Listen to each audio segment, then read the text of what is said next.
જામનગરના રાણપરિયા પરિવારને જે સમસ્યાઓ અને તકલીફો છે તેને લઈને ખોડલધામના ચેરમેન નરેશભાઈ પટેલ અને અન્ય જે આગેવાનો છે એમની અધ્યક્ષતામાં આજે ખોડલધામ ખાતે એક બેઠક યોજાઈ હતી। આ બેઠકમાં આગેવાનો વચ્ચે અને રાણપરિયા પરિવાર વચ્ચે શું ચર્ચાઓ થઈ અને આ ચર્ચાના અંતે શું નિર્ણય લેવામાં આવ્યો છે, બધી જ વિગતો મેળવ્યા અહેવાલમાં। જય હિન્દ, BSI TV ન્યૂઝ પર આપની સાથે હું છું નિધિ ગઢવી।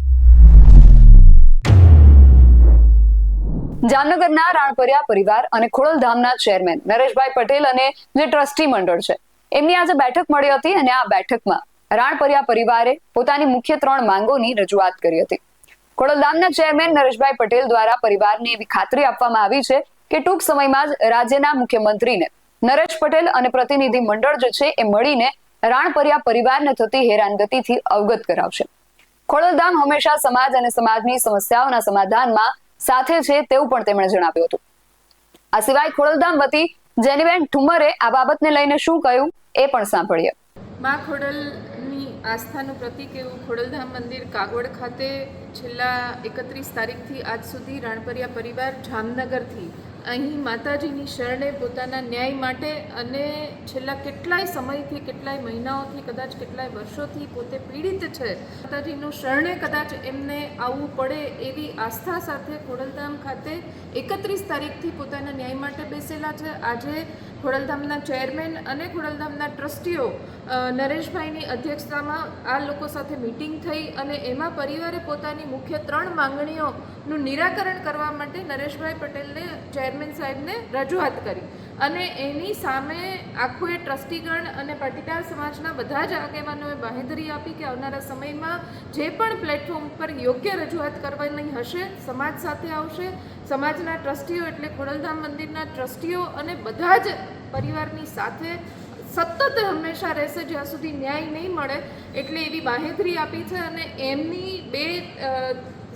એક દિવસમાં બે ટાઈમ માતાજીની આરતી લેવાની એક બાધાના રૂપે અહીં બેઠેલા છે, જેનાથી સંસ્થાની સામે કોઈ પણ પ્રકારનો બાધ નથી કે કોઈ પણ પ્રકારનો દ્વેષ નથી એવી લાગણી સાથે પરિવાર અહીંયા બેસેલો છે। એટલે આપના માધ્યમથી પણ કહેવા માંગીશ કે સંસ્થા એ માતાજીની આસ્થાનું કેન્દ્ર છે અને અહીં કોઈ પણ પરિવાર ન્યાય માટે આવે ત્યારે એ સંસ્થાની જવાબદારી છે અને એમની બધી જ માંગણીઓને યોગ્ય પ્લેટફોર્મ પર રજૂઆત કરવાની બાંહેધરી આજે માનનીય નરેશભાઈએ આપેલી છે।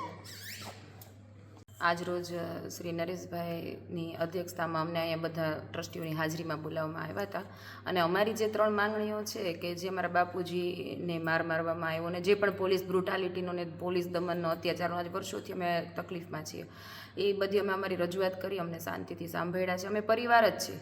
એટલે એ પણ એક વસ્તુ આજે આ મીડિયાના માધ્યમથી હું એ જ ફરીને પાછી કહું છું કે અમે અહીંયા એની સામે નથી બેઠા, અમે માતાજીની શરણે બેઠા છીએ અને અમે અમારા પરિવારમાં બેઠા છીએ।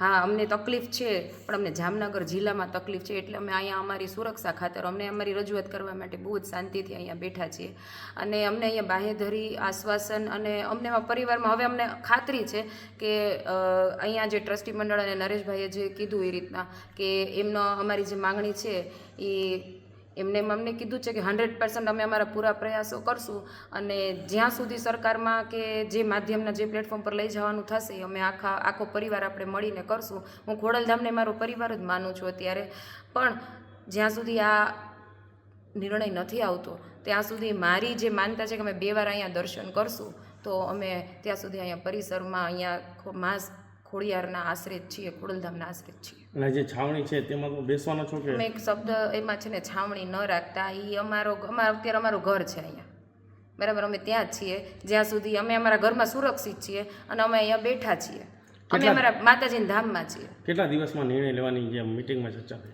જો આ સરકારનું કામ છે, બરાબર, સરકાર ભાઈને જેટલી ઝડપથી અપોઇન્ટમેન્ટ આપશે એટલું ઝડપથી કામ થશે અને એ લોકો આ એક આપણે કાયદાની પ્રક્રિયા કે જે પ્રોસેસ ગણો અમે ત્યાં સુધી અહીંયા। જેનીબેન ઠુમ્મરે જણાવ્યું કે રાણપરિયા પરિવારને ન્યાય અપાવવા ખોડલધામ હંમેશા ખડે પગે તેની સાથે છે, તો બીજી તરફ રાણપરિયા પરિવારે જણાવ્યું હતું કે અમે ખોડિયાર માતાના શરણે છીએ, અમે એમની સામે કહીએ છીએ કે અમને પૂરો વિશ્વાસ છે કે સમાજના આગેવાનો અમારી મુશ્કેલી દૂર કરવામાં મદદરૂપ થશે।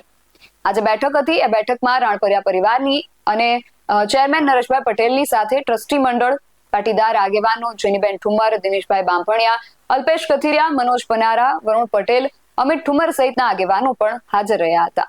હવે જોવું એ રહ્યું કે આગામી સમયમાં આ વિષયને લઈને શું પગલાઓ લેવામાં આવે છે.